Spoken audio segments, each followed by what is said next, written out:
Students, मैंने अभी आपको पिछले लेक्चर में ये बताया था कि कंज्यूमर इक्विलिब्रियम को फाइंड आउट करने के लिए माइक्रो में हमारे पास दो अप्रोच हैं, एक यूटिलिटी अप्रोच और एक प्रेफरेंस अप्रोच। अब हम ये देखेंगे कि किस तरह से कंज्यूमर इक्विलिब्रियम को फाइंड आउट किया जाता है। तो इसमें एक है one commodity case. One commodity case. और हमारे कोर्स में एक और है जिसको हम कहते हैं two commodity case. Two commodity case. ये दो हमारे कोर्स में है। एक वन कमोडिटी केस, मतलब एक कमोडिटी अगर कंज्यूमर कंज्यूम करता है तो क्या होगा, और जब दो कमोडिटी हैं तो क्या होगा, और कंज्यूमर इक्विलिब्रियम कैसे दोनों में फाइंड होगा। आप हमेशा एक बात याद रखिए कि कंज्यूमर इक्विलिब्रियम में जो एक साइकोलॉजिकल लॉ लागू होता है, उस लॉ को हम कहते हैं law of diminishing marginal utility. इसका अर्थ है कि जैसे जैसे कंज्यूमर एडिशनल यूनिट्स को किसी गुड के यूज करता रहता है, एक स्टेज वो आ जाती है जब वो सैचुरेट हो जाता है और उसको मैक्सिमम सेटिस्फेक्शन मिलता है। इसलिए वो यूनिट ऑफ कंजम्पशन को एक तरफ बढ़ाता है और दूसरी तरफ उससे मिलने वाली मार्जिनल यूटिलिटी घटती चली जाती। फिर मैं एक बार रिपीट करता हूं, देखिए, जब एक कंज्यूमर गुड्स को यूज करता है तो जैसे जैसे वो एक एक एडिशनल यूनिट्स को आगे बढ़ाता रहता है, जैसे पहले उसने यूनिट कंज्यूम की, मान लीजिए 1, फिर उसने यूज की एक और उसमें बढ़ा दिया 2, फिर उसने उसमें एक और बढ़ा दिया 3। तो जैसे जैसे यूनिट्स को बढ़ाता है उसी तरह से जो मार्जिनल यूटिलिटी है वो डिमिनिश होती है, कम होती चली जाती। और एक पॉइंट वो आता है जहां मार्जिनल यूटिलिटी जीरो हो जाती है, और जब जीरो होती है तो उसको हम कहते हैं पॉइंट ऑफ सैचुरेशन। अर्थात इसके बाद वो कंज्यूमर उस गुड को यूज करने की स्थिति में नहीं है, सैचुरेट हो गया। और ये हर कंज्यूमर का अलग अलग है। ये दो चीजों पे डिपेंड करता है, एक जो मनी पावर, परचेजिंग पावर, और दूसरा डिपेंड करता है उसके यूनिट्स ऑफ कंजम्पशन। तो हम इसमें आपके जो कोर्स में है वो ये है कि अगर कंज्यूमर एक गुड को यूज करता है तो उसका सेटिस्फेक्शन लेवल कहाँ होगा, और अगर वो दो गुड्स को यूज करता है तो उसका सेटिस्फेक्शन लेवल कहाँ होगा। तो इसको फाइंड आउट करने के लिए जो हम फॉर्मूला यूज करते हैं वो फॉर्मूला है marginal utility of a commodity. Suppose यहां पर हमने लिखा एक्स कमोडिटी है,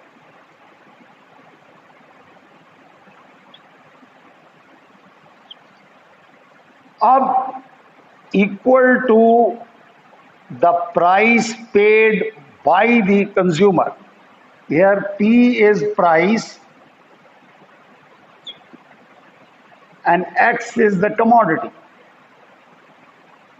जिस कमोडिटी को वो यूज करता है उस कमोडिटी की वो जो प्राइस पे करता है उस प्राइस के बराबर अगर उसे मार्जिनल यूटिलिटी मिलती है, लेकिन कंडीशन क्या है, MUM कांस्टेंट। अब ये आपको समझना होगा कि ये क्या है। MUM is marginal utility of money। ये अच्छे से समझ लीजिए, क्योंकि इसको समझने पर आपको बहुत अच्छे से ये समझ में आ जाएगा। अगर मान लीजिए कि marginal utility of money constant है,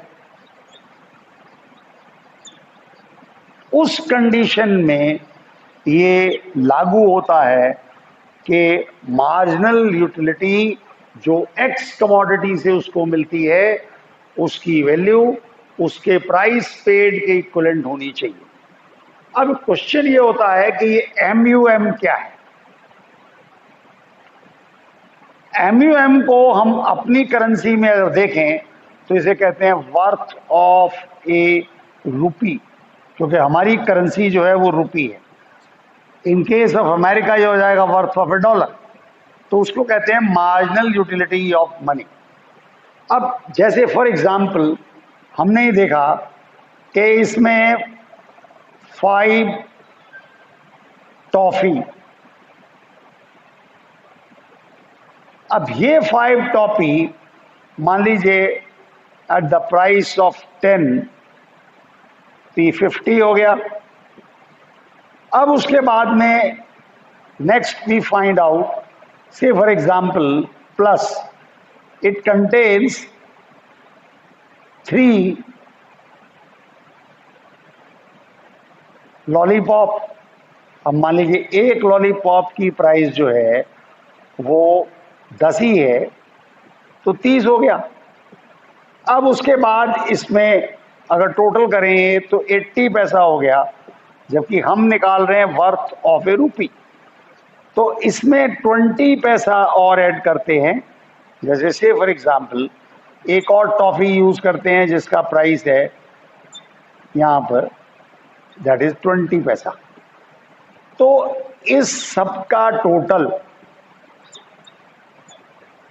एक बास्केट बनाता है, अर्थात 1 रुपए में आप ये सामान खरीद सकते हो। जब आप बुक में देखोगे तो बुक में उसने ये दे दिया है, इमेजिन करके कि एक बास्केट के अंदर मान लीजिए 500 ग्राम जो है वो शुगर है, 200 ग्राम चाय है, 100 ग्राम जो है वो सॉल्ट है, और 100 ग्राम उसके अंदर जो है स्पाइसेस हैं।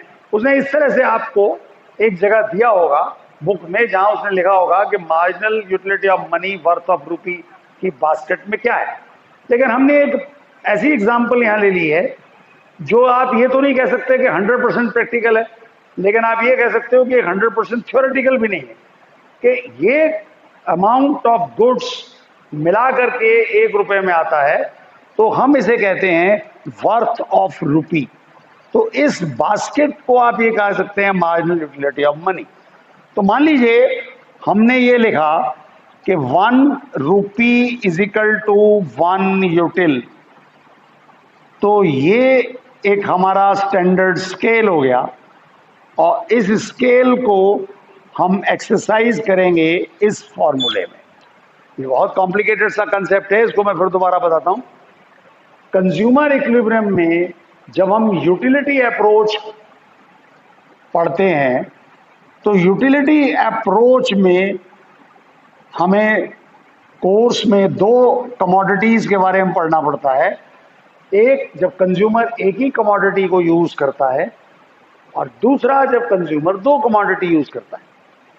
तो एक कमोडिटी के लिए जो हम फॉर्मूला यूज करते हैं वो है the marginal utility of X commodity is equal to the price of the X commodity, लेकिन कब? जब marginal utility of money remains constant.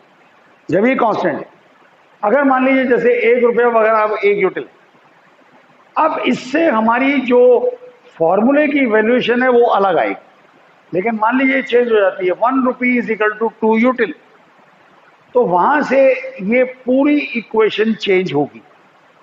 आप इसको फिर दोबारा समझिए।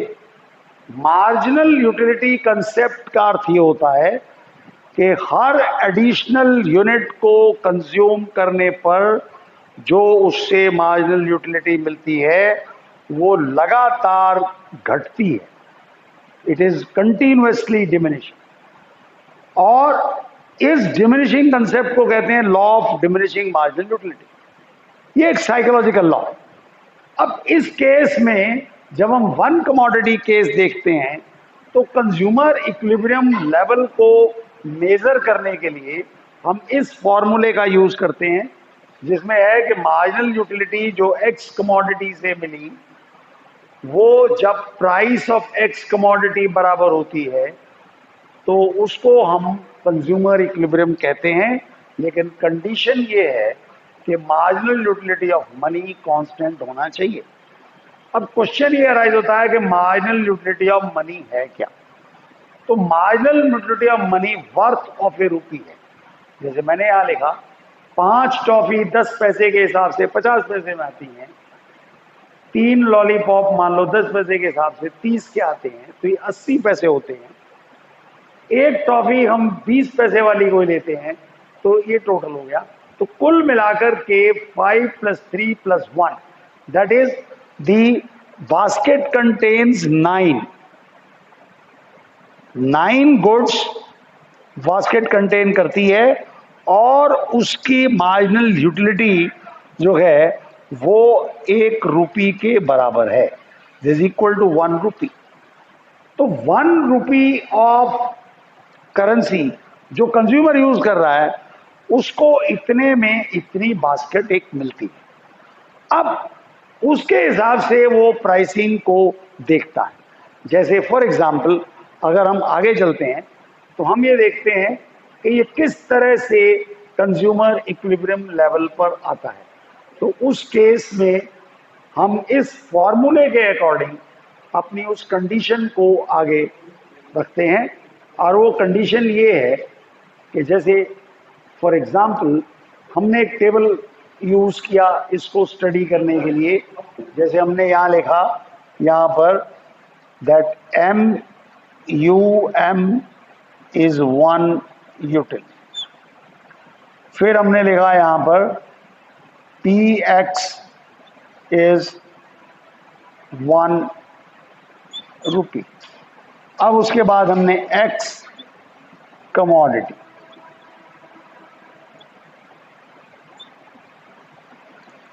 तो 1 कमोडिटी केस में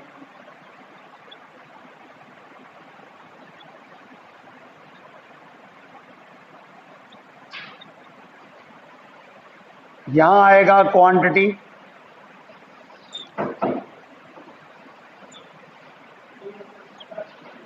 फिर आएगा मार्जिनल यूटिलिटी ऑफ एक्स, फिर आएगा price of commodity,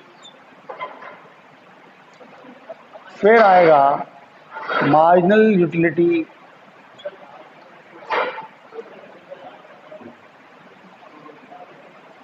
M,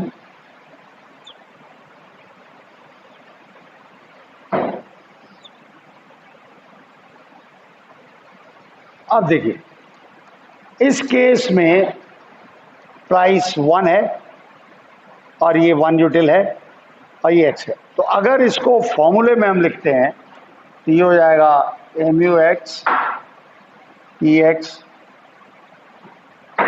MUM constant. मान लीजिए कि इन वैल्यूज को हम चेंज करते, जैसे से for example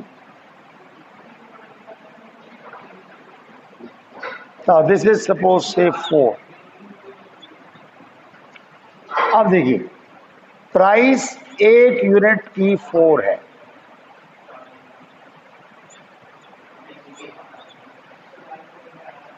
then marginal of utility constant है।